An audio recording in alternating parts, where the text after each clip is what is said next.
Donasi dakwah Yufid. Yuk berikan amal jariah terbaik Anda untuk dakwah dan pendidikan Islam.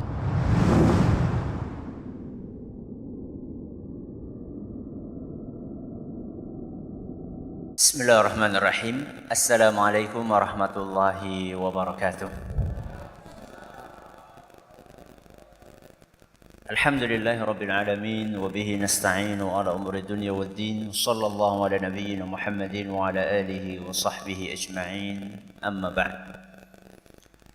Yang kami hormati Ketua Takmir Masjid Agung An-Nur Kauman Banjarnegara dan segenap jajaran pengurusnya,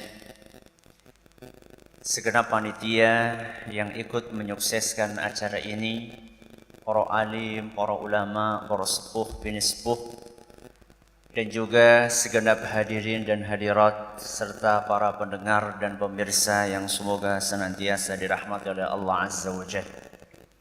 Kita panjatkan puja dan puji syukur kehadirat Allah Subhanahu wa taala pada kesempatan pagi menjelang siang yang berbahagia kali ini. Kita kembali diberi kekuatan, kesehatan, hidayah serta taufik dari Allah Jalla wa'ala, sehingga kita bisa bertemu di Masjid An-Nur untuk kedua kalinya. Betul? Yang pertama kapan? Desember. 4 Desember. Berarti sudah berapa hari? Sudah 4 bulan ya. Rasanya baru kemarin. Rasanya baru kemarin. Kita berharap semoga Allah Subhanahu wa taala berkenan untuk melimpahkan kepada kita semuanya ilmu yang bermanfaat sehingga bisa kita amalkan sebagai bekal untuk menghadap kepada Allah Jalla wa ala. Allahumma amin. Salam dan salam semoga senantiasa tercurahkan kepada junjungan kita Nabi besar Muhammad sallallahu alaihi wasallam, kepada keluarganya, sahabatnya, dan umatnya yang setia mengikuti tuntunannya hingga akhir nanti.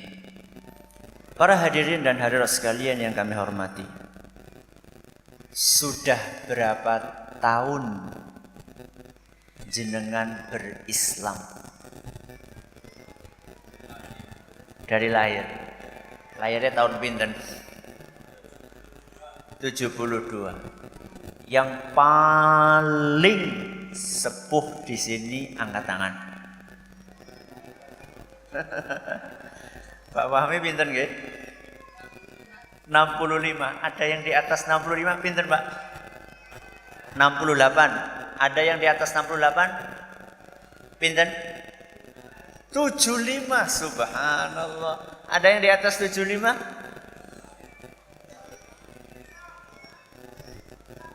76. Masya Allah. Ada yang di atasnya lagi? Pinten, Pak? 80. Allahu Akbar. Pinten, Pak? 81. Ini kayak apa namanya? Lelang. Di atas 81 ada?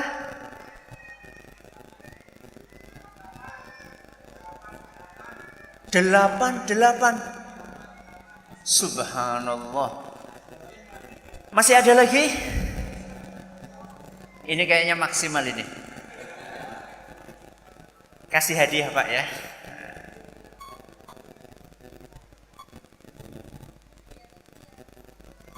Masa judulnya panduan pernikahan? Kayaknya kurang cocok, Pak.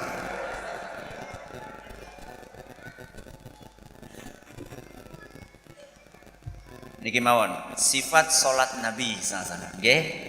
Silakan disampaikan.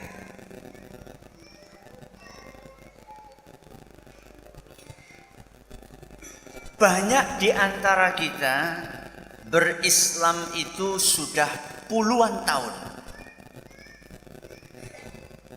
Kalau jenengan ditanya ibadah, amalan, syariat, ajaran Islam itu banyak apa sedikit? Saya tanya. ibadah, ajaran, syariat, amalan di dalam Islam? Banyak apa sedikit? Banyak.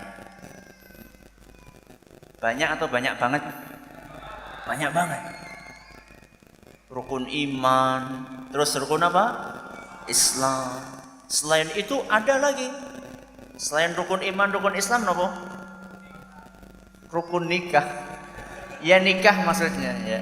Nikah, amar ma'ruf nahi mungkar, birrul walidain, baca Quran, zikir, napa malih?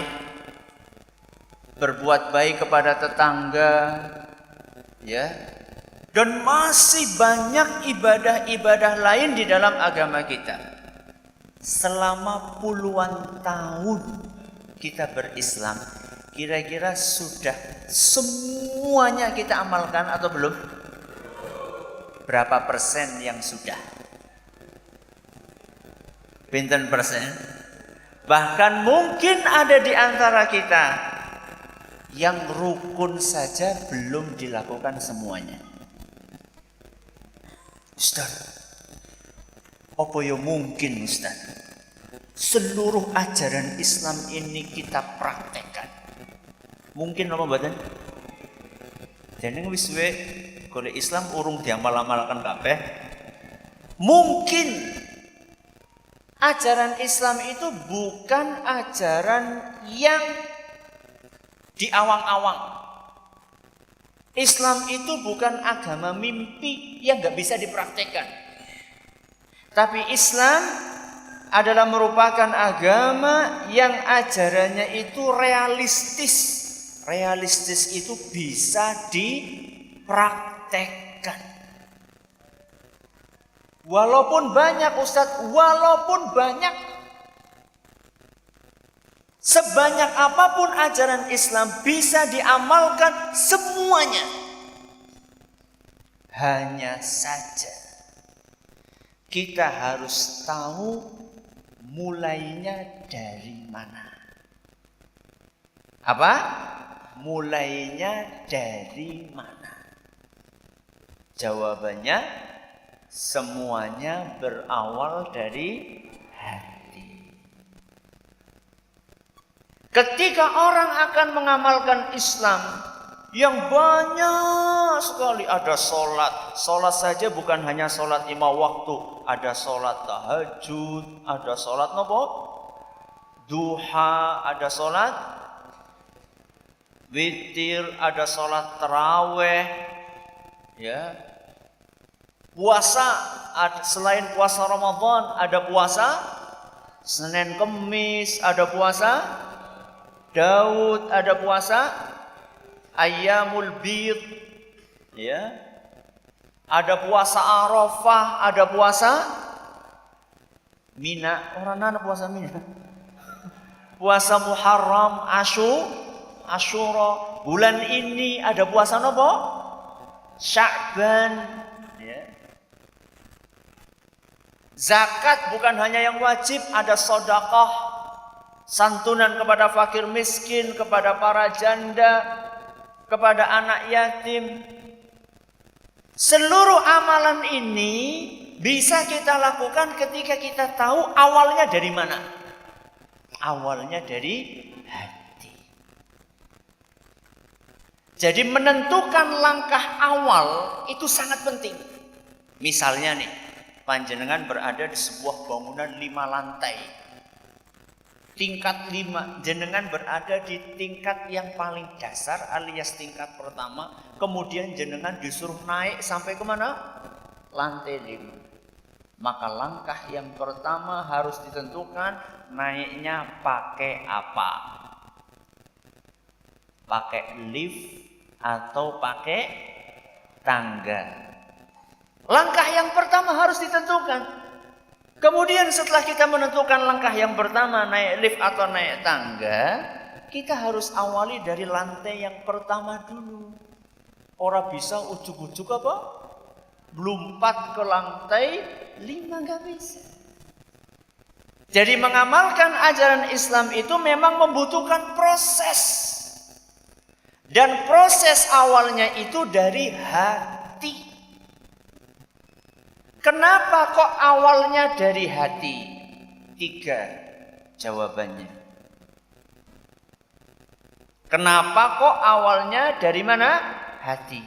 Minimal jawabannya ada 3. Mohon kepada jamaah yang di tengah untuk lebih maju lagi, yang di depan juga.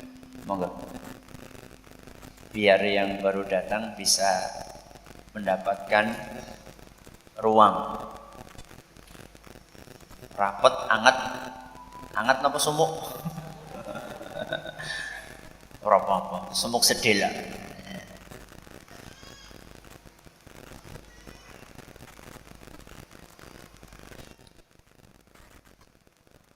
Sampai mana tadi? Kenapa harus diawali dari hati? Berapa jawabannya? 3. Yang pertama, karena apabila hati seseorang baik, maka semua anggota tubuhnya akan baik. Ini jawaban yang pertama. Apa yang pertama? Karena kalau hatinya baik, maka semua anggota tubuhnya akan ikut baik.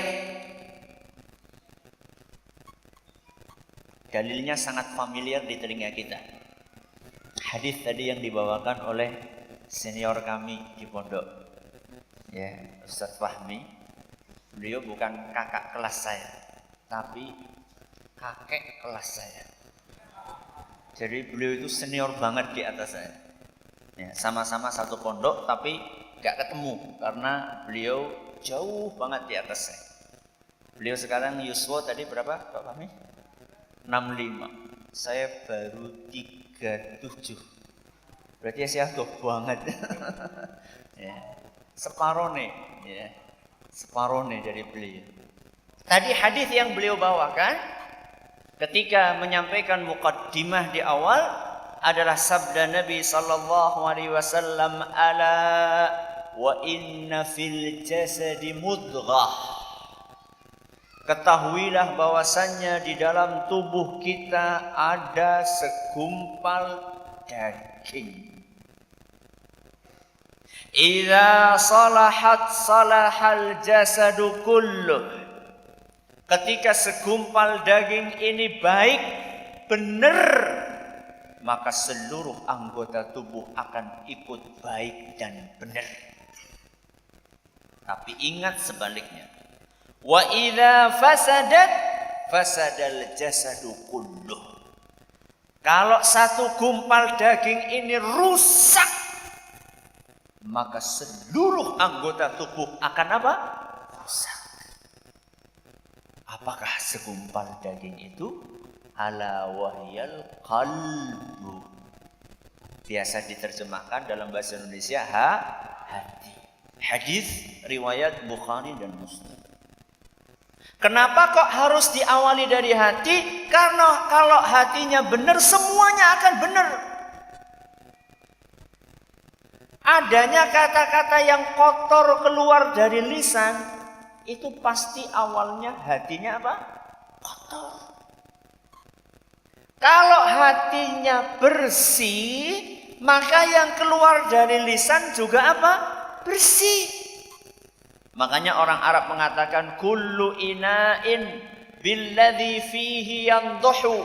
Setiap wadah itu akan mengeluarkan apa yang ada di dalam isinya. Gelas ini isinya apa? Air putih. Kalau dikeluarkan, keluarnya apa? Air putih. Tapi kalau misalnya gelas ini diisi banyu butek, ketika dikeluarkan, ya keluarnya air yang butek. Itu semuanya berawal dari mana? Dari hati. Maka orang ngomong kasar, orang suka memfitnah, orang suka mencaci maki, itu pasti awalnya dari hati yang kotor. Maka kalau kita pengen yang keluar dari lisan kita yang baik-baik saja, awali dari mana? Hati. Isi hati kita dengan sesuatu yang bersih. Isi hati kita dengan keimanan. Sehingga yang keluar dari hati kita adalah sesuatu yang bersih dan keimanan juga. Makanya kita perhatikan para sahabat Nabi SAW. Mereka jarang sekali ngerasani. Bandingkan dengan kondisi kita saat ini. Nek jagong bareng orang ngerasani, kuwi rasane ora marem. Seperti masakan yang gak dikasih garam. Rasanya seperti itu. Kenapa? Karena hati kita ini belum bersih. Seandainya hati kita bersih, maka tidak akan keluar dari lisan kita kalimat-kalimat yang menyakitkan saudara kita. Kenapa? Karena hati kita sudah dipenuhi dengan kasih sayang kepada saudara kita. La yu'minu ahadukum hatta yuhibba li akhihi ma yuhibbu li nafsihi. Hadis riwayat Bukhari dan Muslim. Kalian tidak akan dianggap beriman sampai kalian mencintai kebaikan untuk saudara kalian seperti kalian mencintai kebaikan itu untuk diri kalian sendiri. Tidak akan dianggap beriman sampai kita mencintai saudara kita seperti kecintaan kita kepada diri kita sendiri. Saya tanya, jenengan seneng apa ora dirasani? Remen apa mboten? Enggak.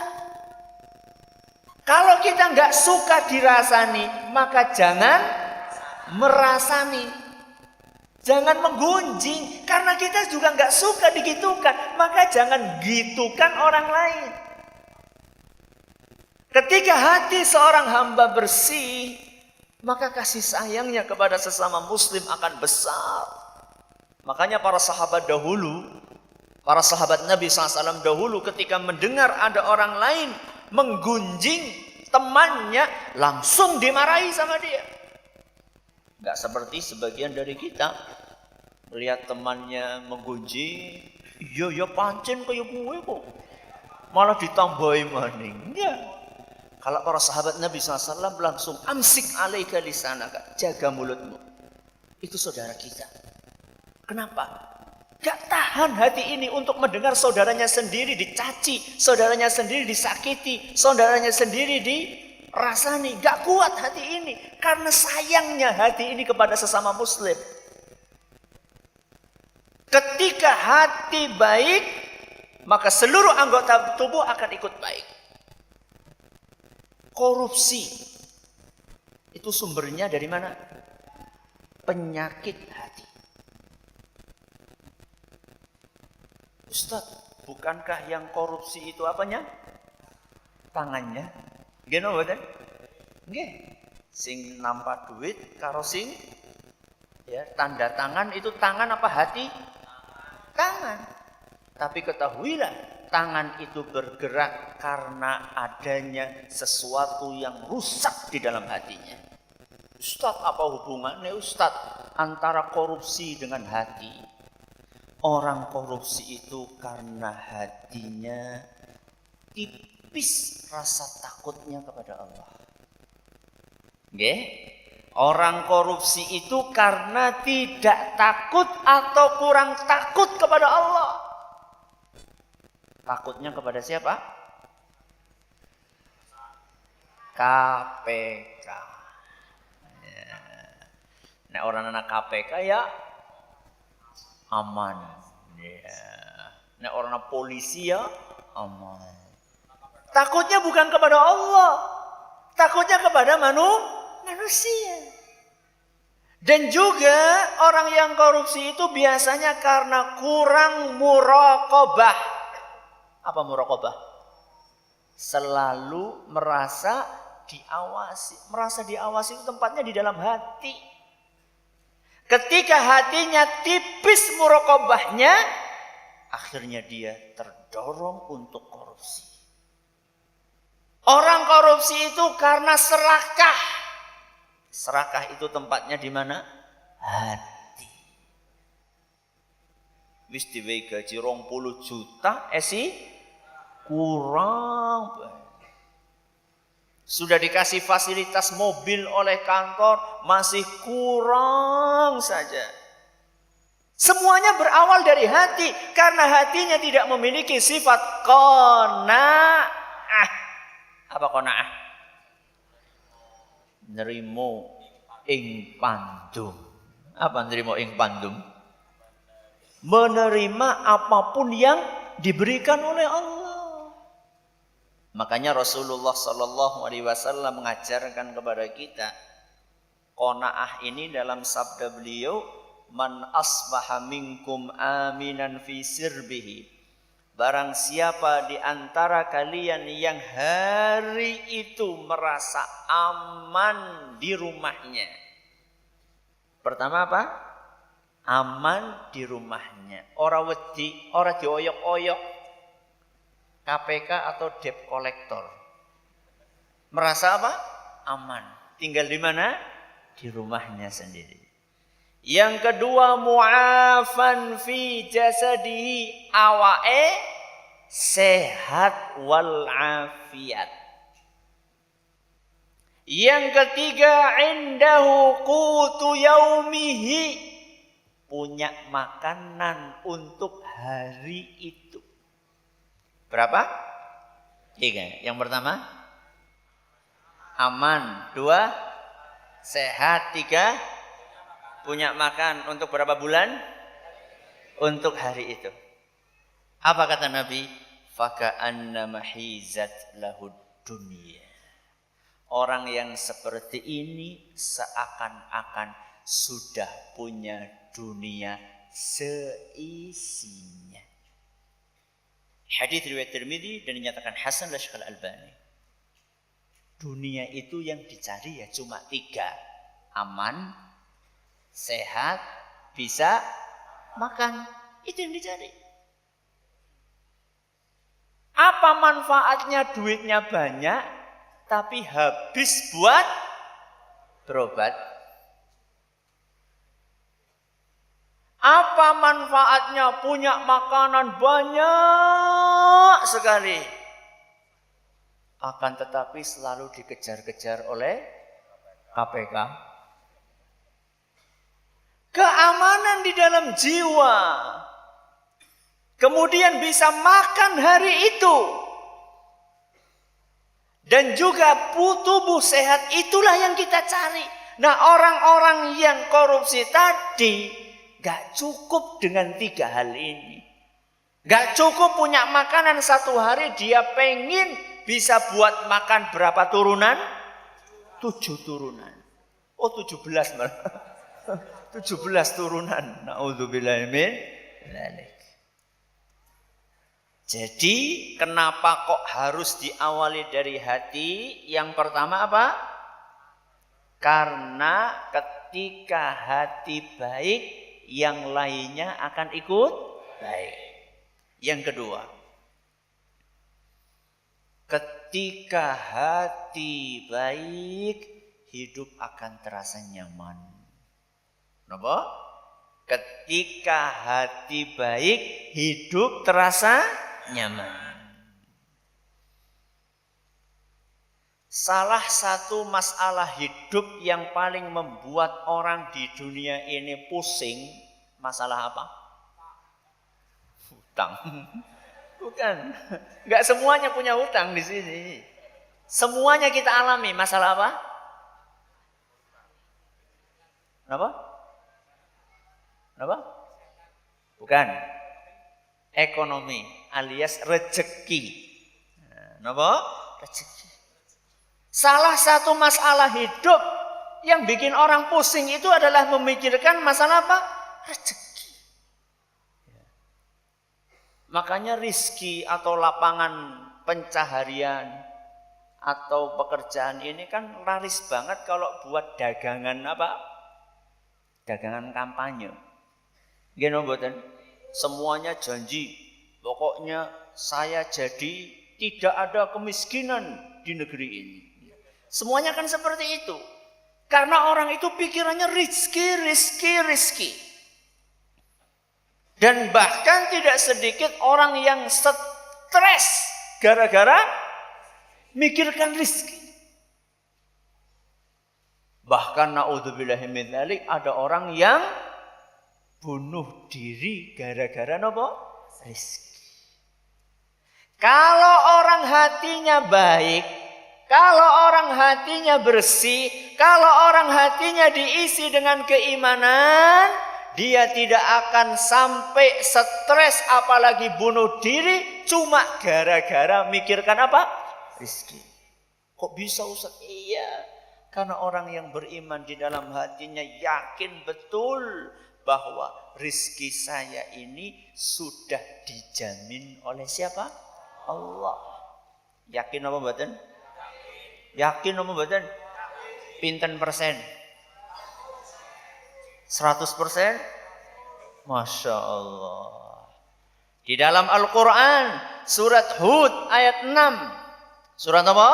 Hud ayat 6. Allah subhanahu wa ta'ala ngendika, wa ma min dabbatin fil ardi illa 'ala Allahi rizquha. Tidak ada satu makhluk pun di muka bumi ini melainkan sudah dijamin oleh Allah rizkinya. Semua makhluk, yang paling besar sampai yang paling kecil. Yang paling besar nopo? Ikan paus kali gajah besar mana? Ikan paus. Ikan paus, gajah, apalagi? Sing gede-gede kok. Kudanil. Hah? Kudanil. Ya. Padahal kudanil itu ya cuma mangap gitu ya. Dikasih sudah dijamin rezekinya sama Allah.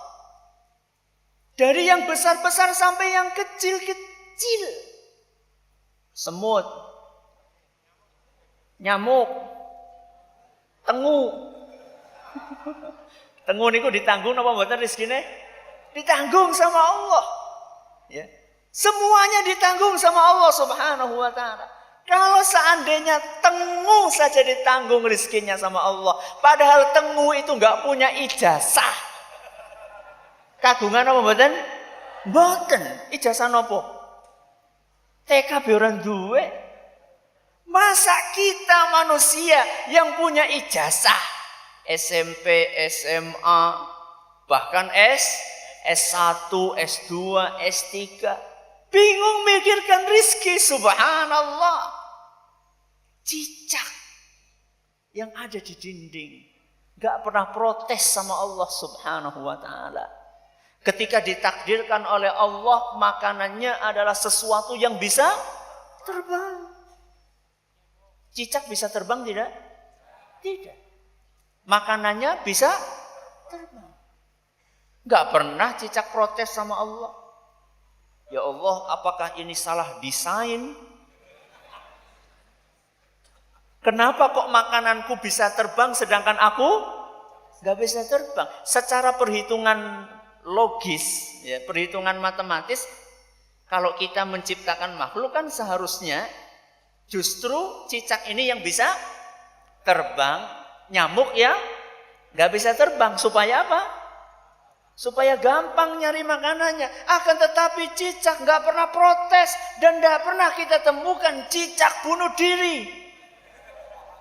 Gara-gara apa? Gara-gara bingung rizki. Subhanallah. Orang yang faham ini, hatinya yakin dengan apa yang sudah ditetapkan oleh Allah subhanahu wa ta'ala, maka dia akan menghadapi hidup ini dengan nyaman. Dia akan menghadapi hidup ini dengan tenang. Karena dia yakin betul di dalam hatinya bahwa rizki saya sudah ditanggung sama Allah subhanahu wa ta'ala. Bahkan sebelum saya lahir ke muka bumi ini, sudah ditentukan rizki yang akan aku dapatkan sekian. Dan kita tidak akan mati kecuali setelah rizki yang ditetapkan oleh Allah itu kita dapatkan semuanya. Tapi bukan berarti enggak berusaha. Rizkine wis ditanggung iki. Terus apa? Turu bae nang omah. Sing melasi ya ibune. Pak, ngode. Lah wis ditanggung kok. Bukan seperti itu maksudnya. Akan tetapi kita ini tetap disuruh berusaha. Makanya Rasulullah sallallahu alaihi wasallam di dalam sebuah hadis yang diriwayatkan oleh Imam Hakim, dan hadis ini dinyatakan sahih oleh Syekh Al-Albani, Rasulullah SAW bersabda, wa ajmilu fit talab.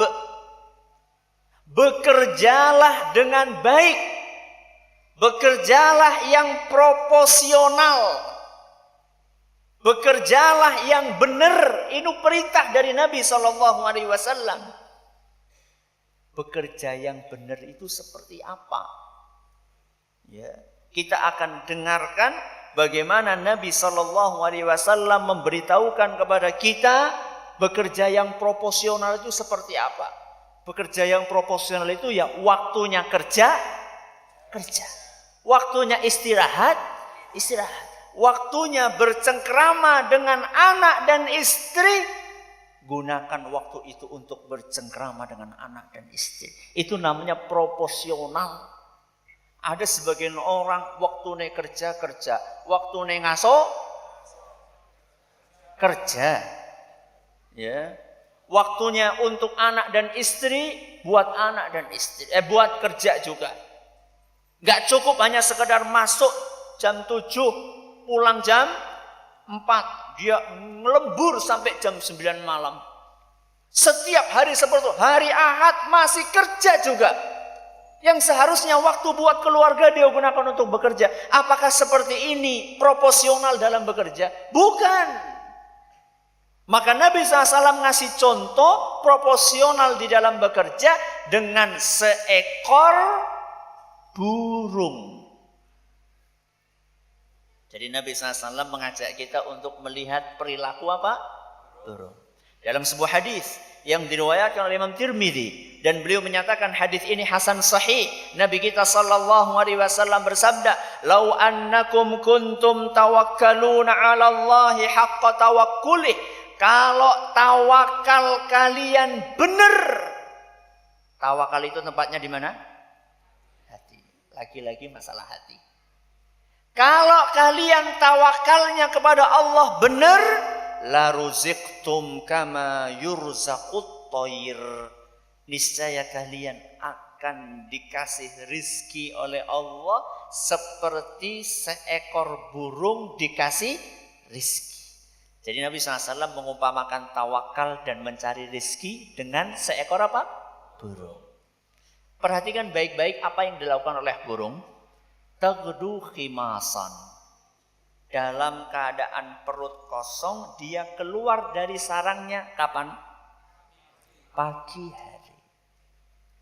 Mulane wong tuane dewek mien, orang tua kita dahulu ketika ngelihat anaknya tidur di pagi hari, apa katanya? Rezekine mbok ditotol ayam. Itu adalah filosofi nasihat dari orang tua kita. Pagi-pagi itu bukan waktu untuk tidur. Pagi-pagi waktunya untuk bekerja. Nabi SAW dari dulu sudah mengumpamakan bukan dengan ayam tapi dengan burung. Burung keluar dari sarangnya dalam keadaan perut kosong di pagi hari. Kapan pulangnya? Sore. Orang anak burung itu ngelembur. Wataruhu bitonan. Sore hari pulang dalam keadaan perutnya sudah kenyang. Langgo ngesuk kepriwe? Golek maning. Ora disimpen nang kulkas ora. Coba, jenengan pernah ngelihat burung sangu plastik? Padahal, perhatikan, makanannya burung itu biasanya ngambilnya di mana? Di sawah. Iya kan? Di sawah. Sawah itu kan luas. Kenapa burung nggak berpikir untuk ngambil apa? Gawa plastik, gawa karung gitu ya. Ya lumayan gue persiapan ngesuk, jadi ngesuk rasa pahal gitu ya. Pernah? Enggak. Dan yang dilakukan oleh burung itu simple. Keluar, bekerja, nemu, kenyang, bawa sedikit buat siapa? Buat anak-anaknya, selesai. Burung itu hidupnya nyaman. Burung hidupnya tenang, damai. Karena tawakalnya kepada Allah tinggi. Makanya orang yang ingin hidupnya tenang, mulai dari hati. Hatinya dikuatkan tawakalnya kepada Allah Subhanahu wa ta'ala. Niscaya hidupnya akan tenang. Sudah berapa ini? 2. Kita ulangi. Kenapa harus mulai dari hati? Yang pertama apa? Kalau hatinya baik, semuanya akan ikut baik. Yang kedua, hati yang baik akan membuat hidup terasa nyaman. Yang ketiga, kenapa kita harus mulai dari hati? Karena surga Allah diraih dengan hati yang bersih. Apa? Surga Allah diraih dengan apa? Hati yang bersih. Kalau nggak percaya baca surat Asy-Syu'ara. Surat apa? Asy-Syu'ara. Ayat 88 sampai 89. Ayat pinten? 88 sampai 89. Allah Subhanahu wa taala berfirman, "Yauma la yanfa'u malun wala banun."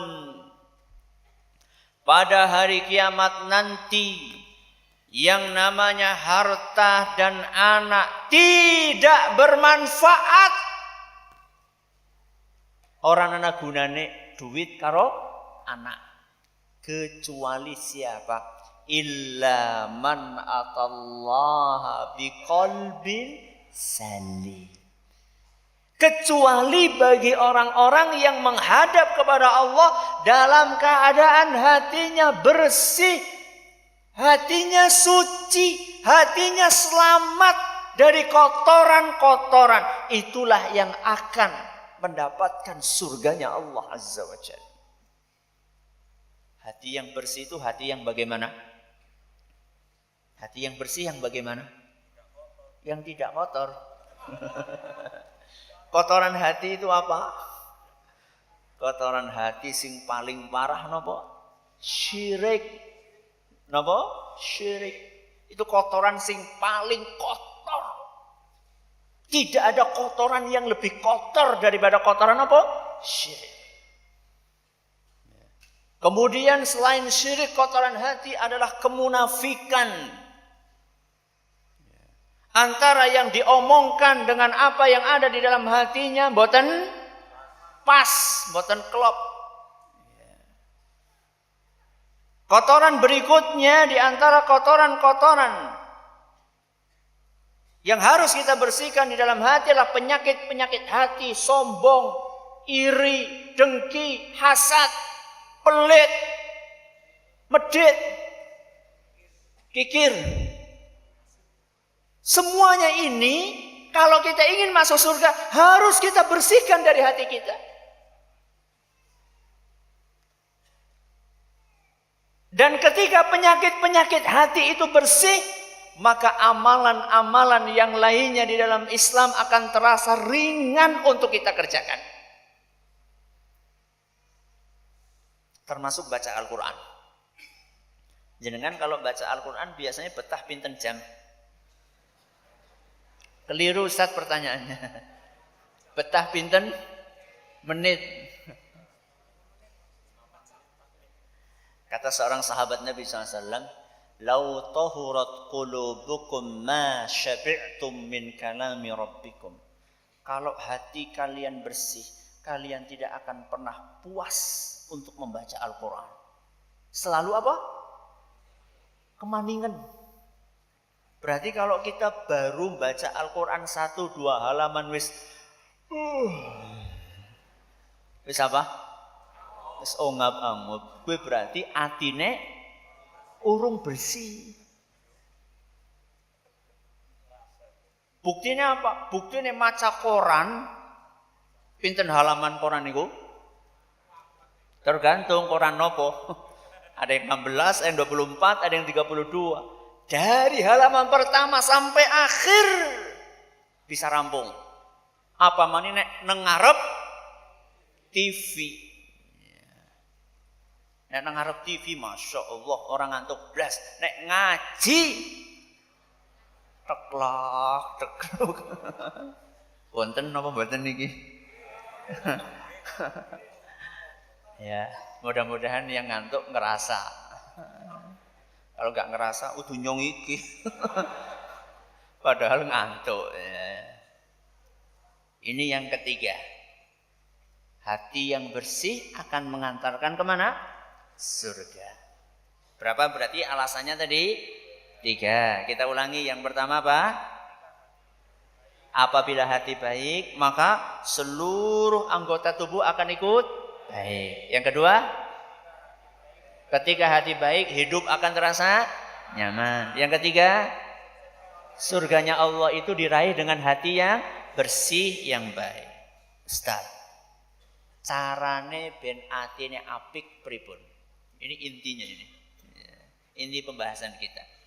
Supaya kita mencapai hati yang bersih, hati yang baik, hati yang iman, hati yang takwa. Caranya bagaimana Ustaz? Aku kayaknya wis perak pacu lagi Ustaz.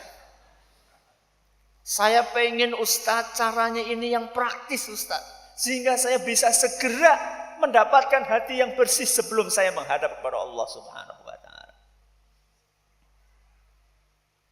3B. 3 apa? B. B yang pertama adalah belajar. Kenapa? Belajar. B yang kedua adalah berlatih. Kenapa? Berlatih. Dan B yang ketiga adalah berdoa. Dia berusaha berlatih pada Pak. Berapa B? 3. Yang pertama apa? Belajar. Yang kedua berlatih. Yang ketiga berdoa. Yang pertama belajar. Belajar niku maksudnya sinau. Sinau nopo? Mempelajari apa-apa saja yang harus diyakini oleh hati.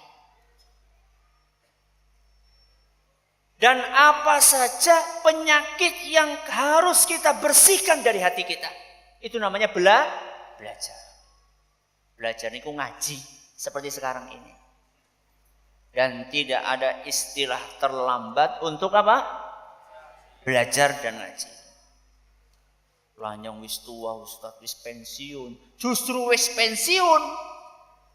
Apalagi yang mau dicari? Ada sebagian orang kalau sudah pensiun itu kerjaannya cuma ngitung mobil yang lewat di depan rumahnya. Sambil duduk di atas kursi nopo goyang. Ana mobil lewat siji, loro, telu. Oli apa Pak? Dapat apa seperti itu? Ya. Mari kita isi hari-hari kita dengan belajar. Kita pelajari bagaimana kewajiban-kewajiban yang Allah wajibkan, yang harus kita yakini di dalam hati kita. Dan yang pertama kali harus kita yakini di dalam hati kita adalah rukun iman yang berapa? Yang 6. Apa rukun iman yang ke-6? Apa rukun iman yang 6? Iman kepada Allah, kepada malaikat, kepada kitab-kitab, kepada Rasul, kepada hari kiamat, dan kepada takdir, qadha dan qadar. Alhamdulillah Ustaz, kawit SD yang wis ngerti. Masalahnya itu bukan sekedar hafal, Tapi bagaimana iman itu masuk ke dalam hati kita? Karena iman itulah keyakinan. Keyakinan niku tempatnya teng pundi? Di dalam hati. Meyakini tentang Allah Subhanahu wa taala, keberadaannya, rububiyahnya, uluhiyahnya, nama-nama dan sifat-sifatnya. Meyakini tentang malaikat Allah, bahwasanya malaikat ini senantiasa mengawasi kita, mencatat setiap apa yang kita kerjakan, sekecil apapun, sehingga nanti pada hari kiamat orang-orang yang banyak berbuat dosa, mereka terbelalak melihat buku catatan amalannya yang ada di hadapan dia. Ma li hadzal kitabi la yughadiru saghiratan wala kabiratan illa ahsaha. Ini buku macam apa ini? Semuanya ditulis, yang kecil, yang besar, ada semuanya lengkap di sini. Maka ketika dia yakin bahwasannya malaikat senantiasa menyertai dia, raqib dan siapa? Dan atid, maka dia akan berhati-hati dalam bertutur, berkata, berbuat, karena dia tahu persis bahwa setiap yang dia kerjakan ditulis oleh Allah Subhanahu wa taala melalui tangan para malaikatnya, dan nanti akan kita pertanggungjawabkan di hadapan Allah Azza wa Jalla. Ini baru iman kepada malaikat. Belum iman kepada Rasul, belum iman kepada hari akhir. Yakin bahwasanya setelah kehidupan ini masih ada kehidupan lain yang akan menunggu kita, yaitu kehidupan pertama kali di alam kubur. Setelah alam kubur kemudian kita masuk ke dalam surga atau neraka. Ini akan menumbuhkan rasa takut di dalam hati kita. Makanya Nabi kita SAW sering sekali memotivasi amalan dengan mengingatkan iman kepada Allah dan hari akhir. Di dalam Al-Quran juga sama. Innama ya'muru masajidallahi man amana billahi wal yaumil akhir. Yang memakmurkan masjid hanyalah orang yang beriman kepada Allah dan hari akhir. Iman kepada Allah, rukun iman nomor pinten? 1. Iman kepada hari akhir, rukun iman nomor pinten? 5. Dan yang ujuk-ujuk 1 langsung apa? 5. Ini perlu kita pelajari. Kenapa kok rukun iman? Innama ya'muru masajidallah. Yang memakmurkan masjid siapa? Man amana billahi. Yang beriman kepada Allah. Wal yaumil akhir. Dari rukun iman pertama langsung ke-5. Kenapa? Karena keimanan kita di dalam hati tentang adanya hari kiamat, itulah salah satu yang memotivasi kita untuk memakmurkan masjid. Alhamdulillah Ustaz, nyong tahu wis bangun masjid. Oh, pinter. Bangun tok. Dan itulah yang terjadi di kampung-kampung. Masya Allah, kalau suruh bangun apa? Masjid. Nyong semene, nyong gendenge, nyong pasire, nyong kusene, nyong keramike, orang asing, nyong sing sholat.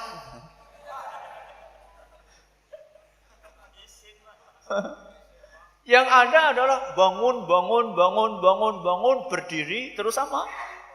Sepi. Yeah. Mereka yang percaya dengan Allah dan hari akhir, itu yang memakmurkan masjid. Jadi keimanan di dalam hati kepada rukun iman yang 6 ini, yang terakhir apa tadi? Al-iman dengan qada dan qadar. Beriman dengan takdir, bukan hanya sekedar hafal qada qadar. Bedanya antara qada dengan qadar apa? Akan tetapi konsekuensinya apa? Kalau orang sudah beriman dengan takdir, terus bagaimana di dalam kehidupannya? Ada konsekuensi yang harus kita tunaikan dari keimanan kita kepada takdir. Salah seorang sahabat Nabi SAW yang bernama Ubadah. Sinten namanya? Ubadah. Beliau pernah menasehati anaknya. Lihat nasihat sahabat kepada putra-putrinya. Yang dipikirkan oleh sahabat itu bukan konek wis gede kerjanya apa, bukan hanya itu. Tapi yang diperhatikan oleh para sahabat kepada anak-anaknya, lihat baik-baik. Ya bunayya. Apa artinya ya bunayya? Le. Ya, le. Wahai anakku. Ya bunayya, innaka lan tajida ta'ma haqiqatil imani hatta. Wahai anakku, kamu tidak akan merasakan nikmatnya iman. Kamu tidak akan merasakan manisnya iman. Kamu tidak akan merasakan indahnya iman sampai ta'lama anna ma asabaka lam yakun liyukhti'ak wa ma akhta'aka lam yakun liyusibak. Kamu tidak akan merasakan nikmatnya iman wahai anakku sampai engkau betul-betul meyakini di dalam hatimu bahwa apa yang telah Allah takdirkan menimpamu pasti akan menimpamu. Dan apa yang Allah takdirkan tidak menimpamu, tidak akan menimpamu. Itu namanya takdir. Jadi kita yakin bahwa apapun yang sudah ditetapkan oleh Allah pasti akan kita dapatkan. Hari ini rezeki kita dapatnya 50.000. Mbok arep dihalangi oleh siapapun ya pasti akan dapat berapa? 50.000. Dan kalau memang hari ini kita nggak dapat rezeki kecuali 20.000, sekuat apapun yang kita lakukan ya tetap dapatnya cuma berapa? 20.000. Makanya jenengan kalau punya toko kelontong, laris sepol. Tahu-tahu tetangga di depan buka apa? Toko kelontong juga. Seneng napa mboten jenengan? Jujur, seneng napa mboten? Mboten. Apa alasannya? Saingan, ngurangi pemasukan, gepak, rezekine wis ana dewek-dewek. Ya. Rezeki itu sudah dijamin sama Allah Subhanahu wa taala. Ada sebuah supermarket besar di Saudi. Supermarket itu terkenal dengan nama Bin Dawud. Apa? Bin Dawud. Yang pernah umroh haji itu melihat supermarket namanya Bin Dawud. Salah satu cabangnya, kalau nggak salah di Mekah, ramai sekali. Pada suatu hari, Bin Dawud ini melihat di seberang jalan ada supermarket baru bikin gede. Nyaingnya apa? Bin Dawud. Manajernya Bin Dawud cabang ini kemudian pergi kepada pemiliknya. Kepada apa pemilik itu? Komisarisnya atau apanya lah, pemegang sahamnya atau ownernya, terserah lah. Pokoknya pemiliknya Bin Dawud. Datang dalam keadaan mengeluh. Aduh gimana nih bos? Kita ini ada saingan baru. Saingan apa? Ini kita ada supermarket, kita sudah rame-rame itu ada supermarket baru. Gimana nih bos? Bukannya bosnya ini kemudian mendukung dia, tapi marah. Kamu kenapa sih? Kenapa kamu cemburu? Kenapa kamu gak terima? Rezeki kita itu sudah ditanggung semuanya sama Allah Subhanahu wa taala. Sekarang kamu utus karyawan pergi ke sana. Kepada toko itu yang baru nata-nata, coba tawarkan apa bantuan yang bisa diberikan. Mereka butuh apa yang bisa kita bantu. Bantu mereka. Bingung dia. Si pola pikirnya kepriwe.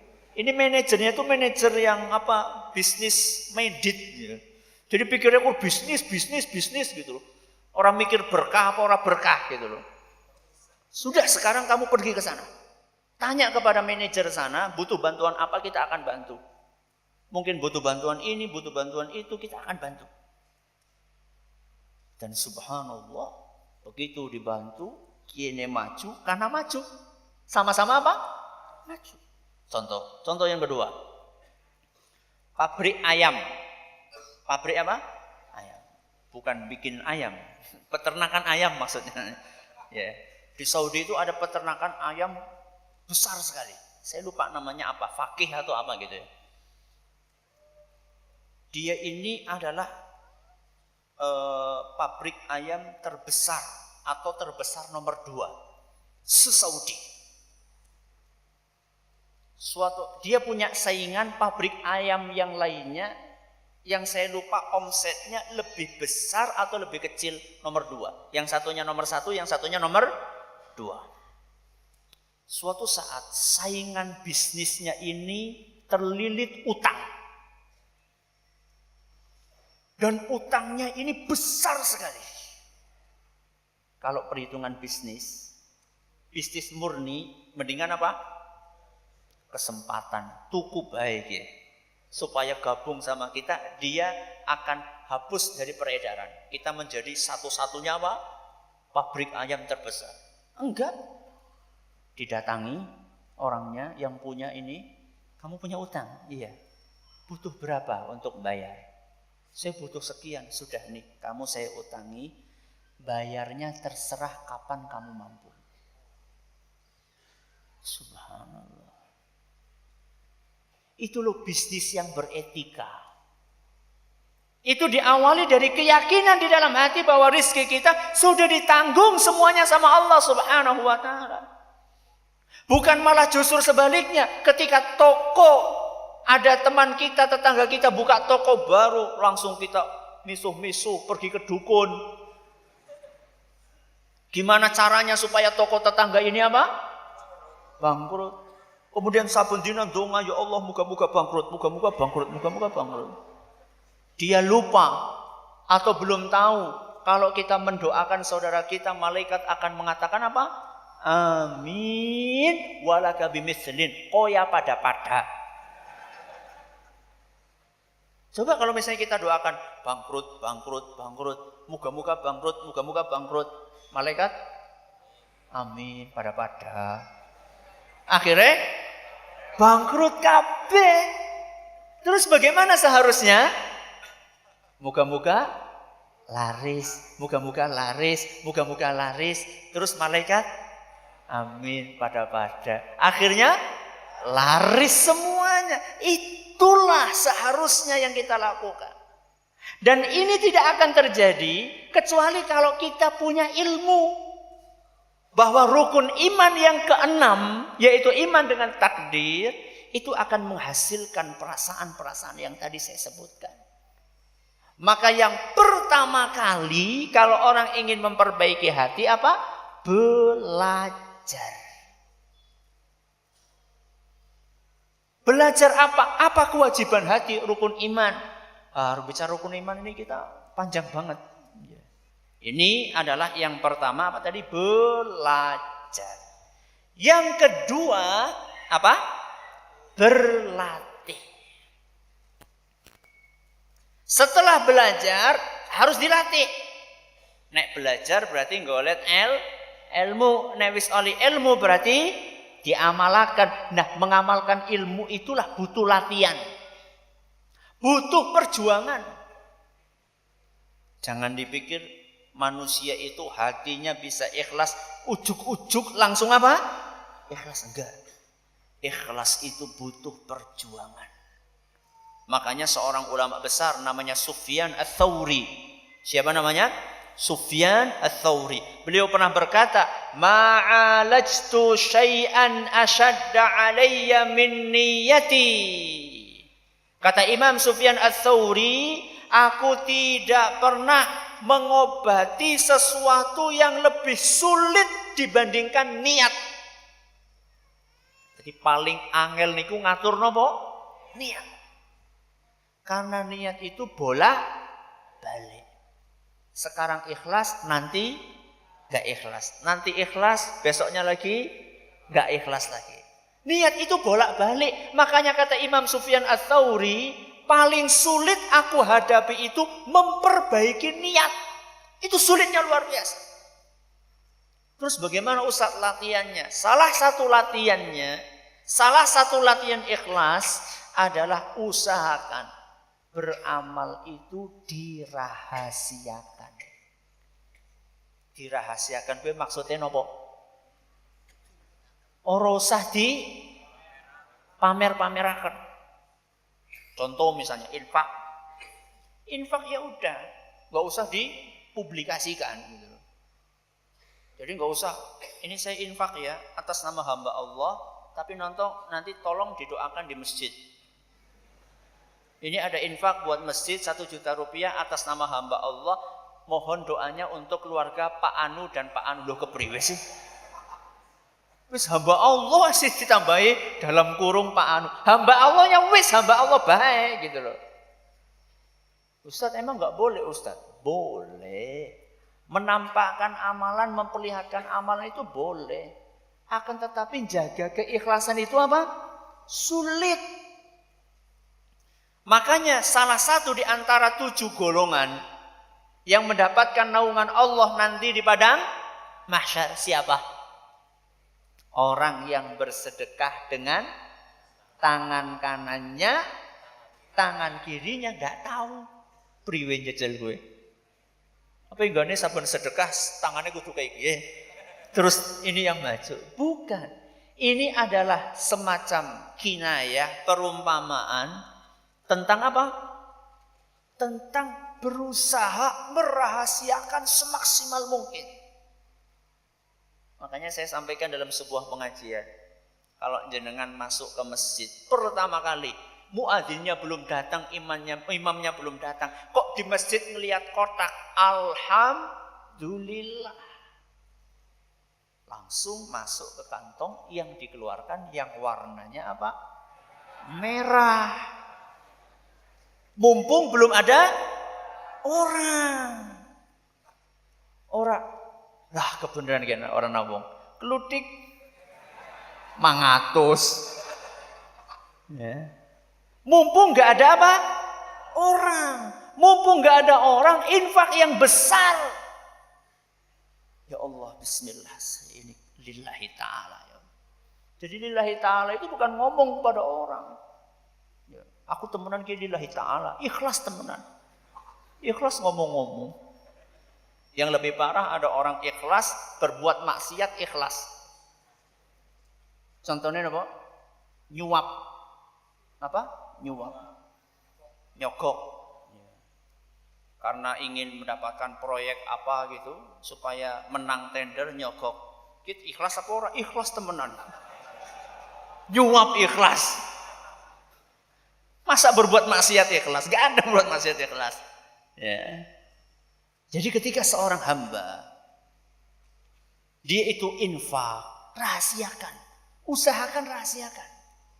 Ya. Dan golongan yang lainnya, salah satu di antara 7 golongan itu adalah apa? Wa rajulun dzakarallaha khaliyan fafadat ainahu. Golongan yang ketujuh adalah orang yang ingat zikir kepada Allah sendirian, kemudian dia bisa meneteskan air mata. Zikire teng pundi? Sendirian. Nek nang ngarep TV, nek di syuting, nek akeh apa? Kancane gampang nangis. Ya, kancane nangis melu apa? Nangis. Nek perlu malah njukut aqua diteles-telesi. Ben keton nang TV bar nangis. Yang sulit itu nangis ketika apa? Sendirian. Pernah jenengan nangis ketika sendirian? Kenapa? Mikir akan apa? Utang. Bukan itu. Rajulun dzakarallaha, mengingat Allah. Ingat dosa-dosa, ingat neraka, kemudian dia nangis kepada Allah tanpa dilihat sama siapa-siapa, bahkan sampai istrinya pun tidak tahu. Makanya para ulama kita dahulu, banyak di antara mereka, atau salah satu di antara mereka, istrinya itu tidak tahu kalau setiap malam suaminya ini tahajud. Jadi begitu istrinya sudah pules, dia bangun. Sholat, begitu istrinya mau bangun, dia tidur. Tahunya istrinya, wah bojoku ki turu bae. Padahal tahajud. Sampai kepada orang terdekatnya dia sembunyikan. Latihan jaga hati. Jadi nggak perlu tahajud terus posting,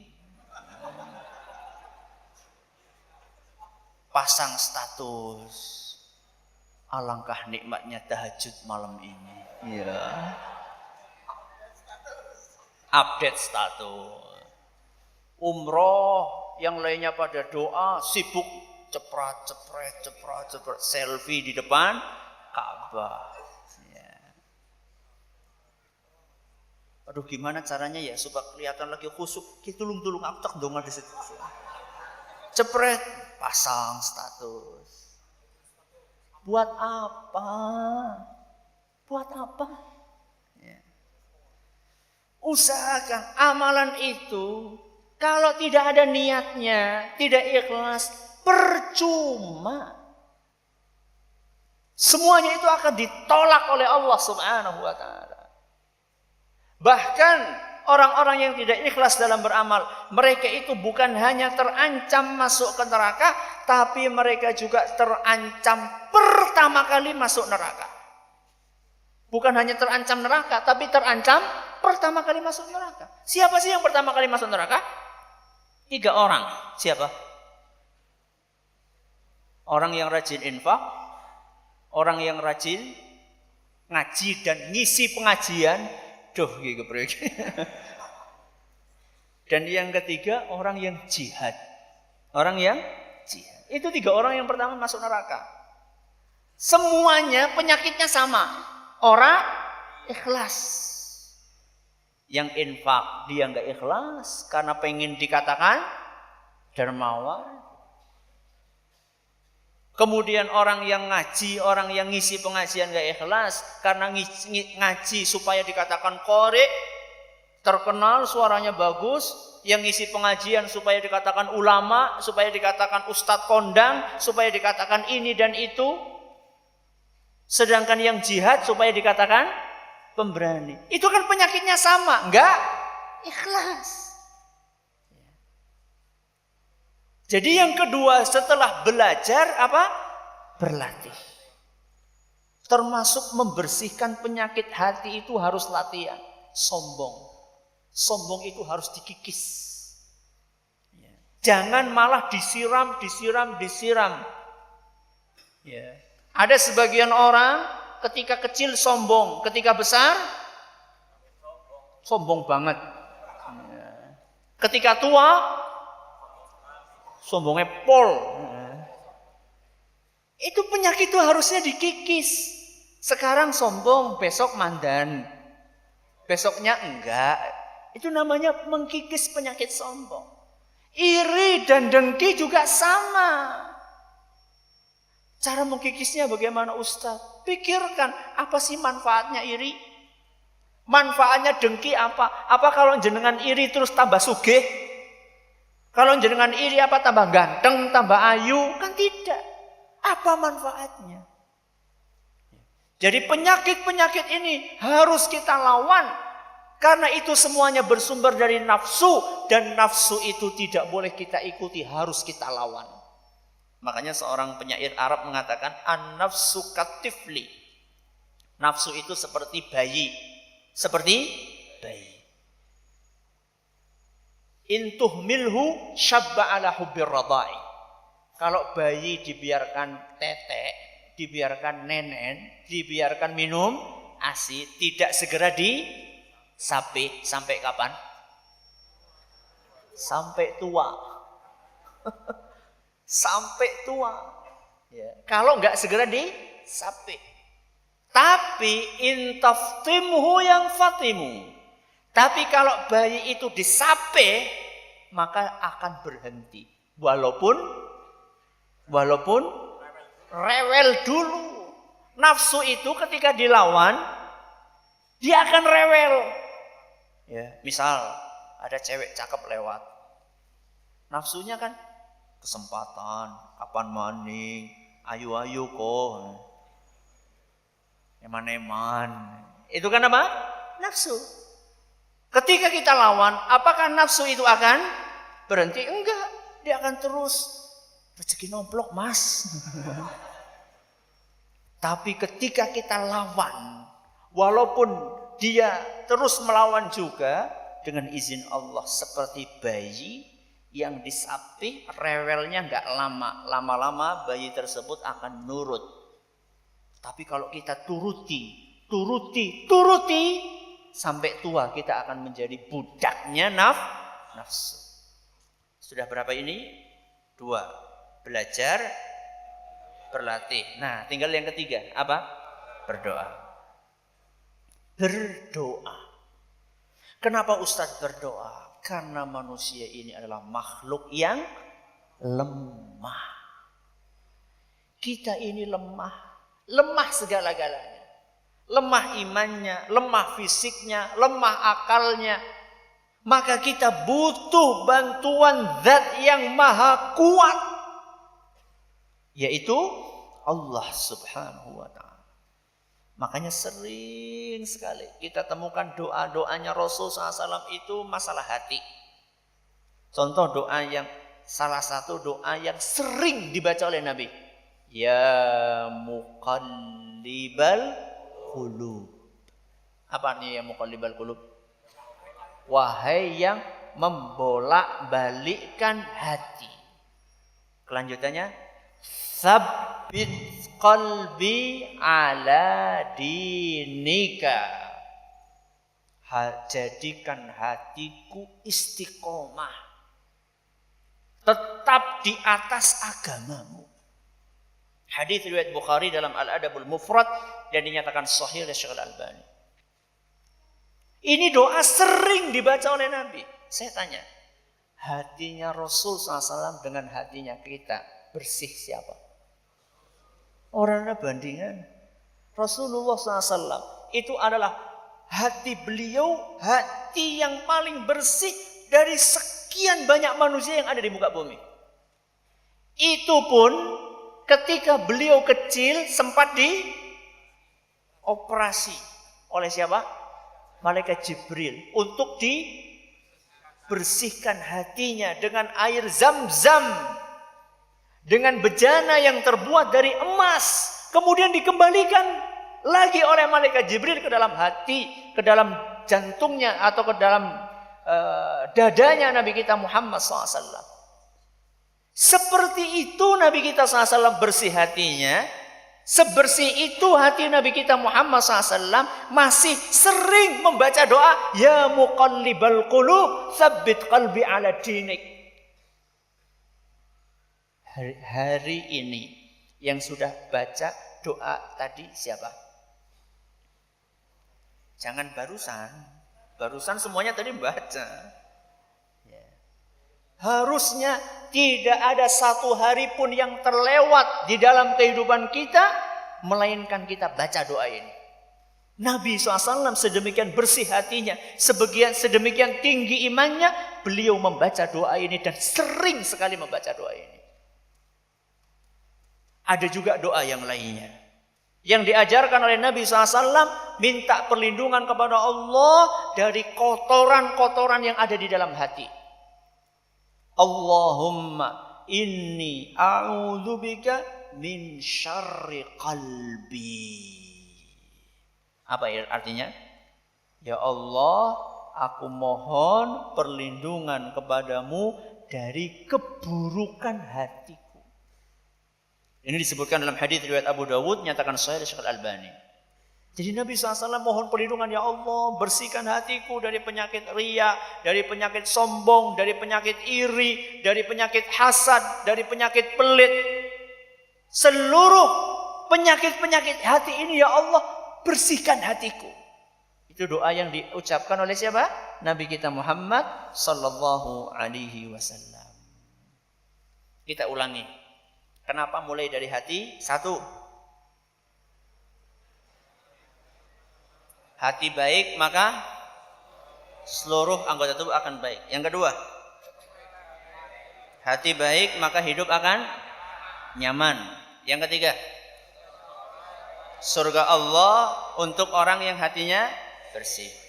Bagaimana supaya kita bisa mencapai hati yang baik dan bersih? 1, belajar. 2, berlatih. Yang ketiga, berdoa.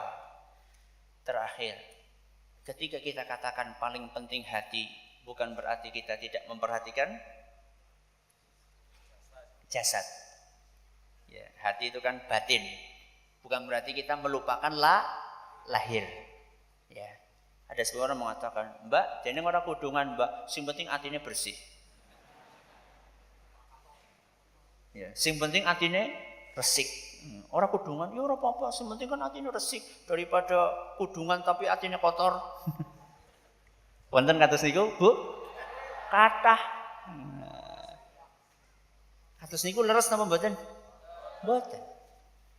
Karena kalau hatinya bersih, seperti yang kita katakan tadi, anggota tubuhnya semuanya akan apa?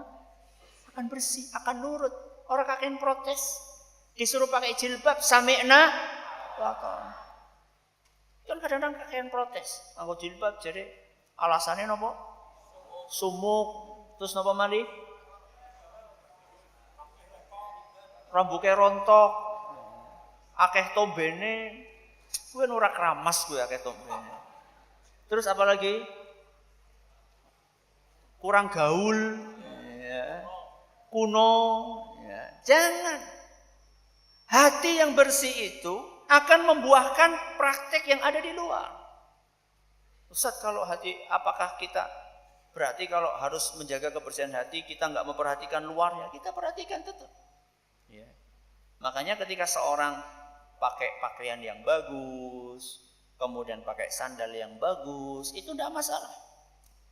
Nabi SAW ketika berbicara tentang sombong, tidak akan masuk surga orang yang di dalam hatinya perasaan sombong walaupun hanya sebesar debu. Sebesar debu. Maka seorang sahabat bertanya, "Ya Rasulullah, inna ahadana yuhibbu an yakuna thawbuhu hasan wa na'luhu hasanah." Bagaimana wahai Rasul kalau misalnya ada di antara kami yang senang pakai baju bagus, pakai sandal bagus. Boleh atau tidak? Apa kata Nabi? Innallaha jamilun yuhibbul jamal. Allah itu maha indah, mencintai keindahan. Tidak apa-apa. Yang penting jangan menyebabkan meremehkan orang lain. Ini penutup yang ingin saya sampaikan, mudah-mudahan bermanfaat buat kita semuanya. Masih tersisa sekitar setengah jam. Monggo kalau ada yang mau bertanya dipersilahkan. Silakan. Bismillah. Iya. Iya. Nggih. Matur nuwun. Nggih, matur nuwun Pak Teguh. Jadi pertanyaannya bagaimana dengan seorang wanita yang dikatakan suruh pakai jilbab, malah jawabannya kayak yang tadi, bahkan sampai mengatakanlah daripada pakai jilbab ternyata senangnya pelirik, ya. Itu orang pakai jilbab pelirik. Ya, kalau ada artis di mana di televisi, ya, yang ganteng dikit sudah langsung dipelototi terus. Itu jawabnya bagaimana? Kita katakan, apa yang dilakukan oleh wanita berjilbab yang pelirik itu salah. Jadi yang kita minta dari anak kita, dari wanita muslimah itu supaya pakai jilbab dan juga menundukkan pandangan mata. Jadi jangan ditiru, yang salah itu jangan ditiru. Sekarang kan kenyataannya yang salah itu dijadikan alasan untuk meninggalkan kewajiban agama. Wah, ngapain pakai jilbab? Itu ada pakai jilbab tapi suka lisannya pedes. Loh, yang kita minta itu jenengan pakai jilbab dan jaga lisan. Ya, gak usah ditiru, yang judes itu gak usah ditiru. Ya, pakai jilbab, jaga lisan. Jadi ketika ada seorang mengamalkan sesuatu yang benar tapi perilakunya ada yang gak benar, tidak boleh dijadikan sebagai alasan untuk meninggalkan sesuatu yang benar dengan alasan orang tersebut masih melakukan hal yang tidak benar. Itu kira-kira jawabannya seperti itu. Jadi sama-sama. Ustadz mau tanya, ada seorang mengisi pengajian dan orang itu mengatakan bahwa orang yang sholat keningnya hitam, sujudnya belum benar. Apakah itu ada dalilnya? Tahunya dari mana kalau sujudnya nggak benar? Ya. Pertama, kening hitam itu nggak bisa dibikin-bikin. Dan tidak harus orang itu keningnya hitam. Kalau aslinya putih, masa harap diapakahkan? Dibentus-bentusaken. Ya. Jadi kalau ada orang keningnya hitam, ya enggak apa-apa, wong dia mungkin memang seperti itu dari sononya. Kenapa kok kemudian menjustis, ya, menghukumi iki sujudnya urung bener? Apakah Anda pernah lihat bagaimana sujudnya dia? Maka enggak bener. Ungkapan seperti ini enggak baik. Ya, ungkapan orang yang keningnya hitam sujudnya belum bener. Ini enggak bener. Ungkapan seperti ini enggak baik. Ya. Lebih baik kita introspeksi diri saja. Yang keningnya hitam karena banyak sujud, alhamdulillah. Yang keningnya enggak hitam-hitam walaupun banyak sujud, enggak usah dibentur-benturkan supaya keningnya jadi apa? Hitam. Sudah biasa saja. Sholat terus. Bagaimana dengan ayat simahum fi wujuhihim min atharis sujud? Tanda orang beriman itu di wajahnya ada bekas sujud. Itu sebagian ulama menafsirkan bukan dengan kening hitam. Ya, bukan dengan kening hitam. Saya lupa sekarang, kalau nggak salah dengan cahaya yang bersinar di wajahnya yang bersih, ya, karena kepala ini sering dipakai untuk sujud, ya, sehingga Allah berikan cahaya di hatinya, di mukanya. Itu seingat saya penafsiran para ulama seperti itu, bukan dengan kening yang berwarna hitam. Wallahu a'lam bishawab.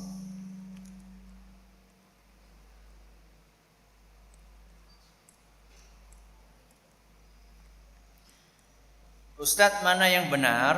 Alhamdulillah atau alhamdulillah? Mana yang benar? Ha, bukan kha, bukan alham, tapi apa? Alham. Ini pertanyaan pertama, saya belum paham maksudnya. Allah kan tahu isi hati kita. Bagaimana hukumnya apabila kita mengaitkan takdir Allah dengan keinginan hati kita? Ini maksudnya apa? Saya belum paham. Nanti kalau yang bertanya pengen tahu bisa memperjelas pertanyaannya.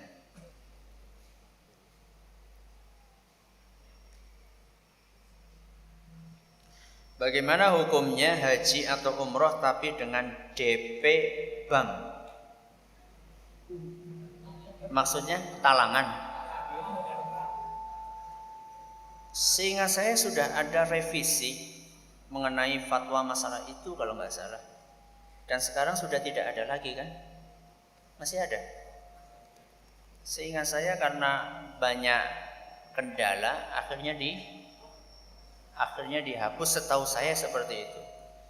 Tapi yang jelas haji itu bagi mereka yang mampu. Jadi kalau kemudian dia tidak mampu memaksakan diri, dia tidak mampu lantas memaksakan diri, maka itu kurang baik. Itu kurang baik. Apalagi nanti setelah haji dia masih mikirkan utang cicilan sampai sekian belas tahun. Ya. Kalau sudah terlanjur bagaimana? Sudah ya sudah.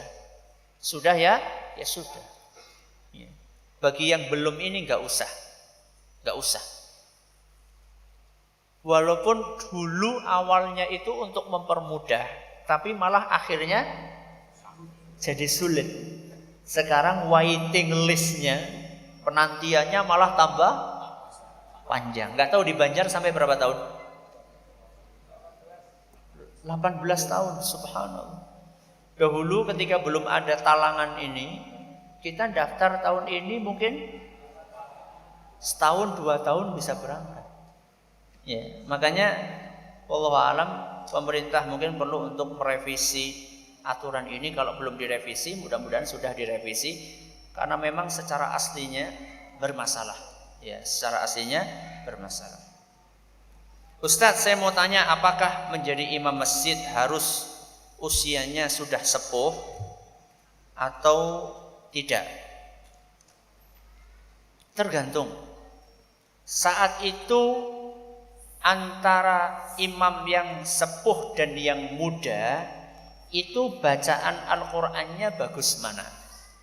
Bagus di sini itu bukan dilihat merdu atau tidaknya, tapi yang paling penting benar atau tidaknya.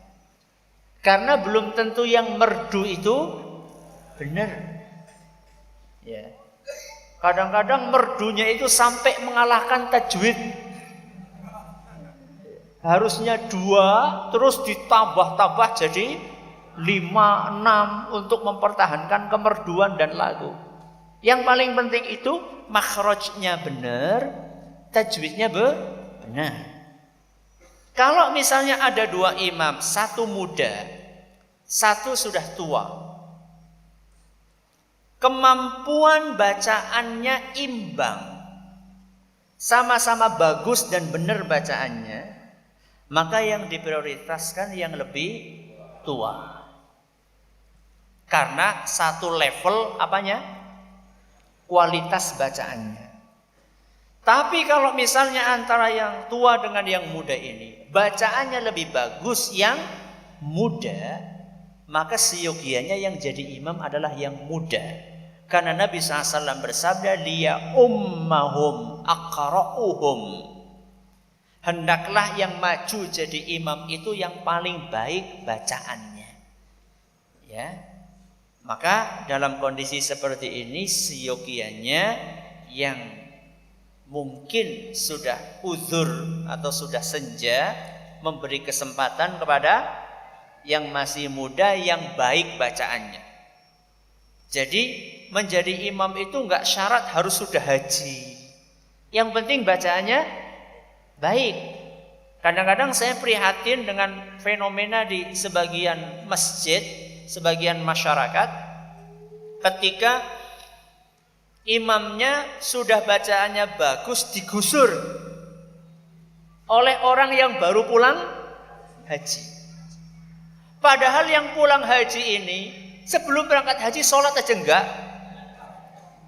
Cuman karena dapat warisan dari orang tuanya jual sawah berangkat. Bacaan Al-Qur'annya masih grodal-gradul. Masa dia ujuk-ujuk langsung maju jadi imam bacaannya enggak benar. Maka yang paling penting bukan sudah haji atau belum haji. Yang paling penting apa? Bacaannya baik. Dan tentunya perilakunya juga harus baik. Bagaimana sikap kita apabila sedang berkumpul dengan teman-teman, kemudian ternyata teman-teman kita sedang membicarakan aib-aib orang lain? Apakah pergi saja atau ada cara yang baik untuk membenarkan teman-teman? Kalau Anda bisa amar ma'ruf nahi mungkar, lakukan. Bagaimana Ustaz? Katakan, maaf, ini kok kita ngobrolin aibnya orang, ini enggak baik. Wah Ustaz, nanti kalau digituin mereka jadinya bubar. Alhamdulillah bubar. Oh, mungkin bisa pakai cara lain. Bisa pakai cara lain, dialihkan pembicaraannya. Anda masuk tidak secara tidak terasa Anda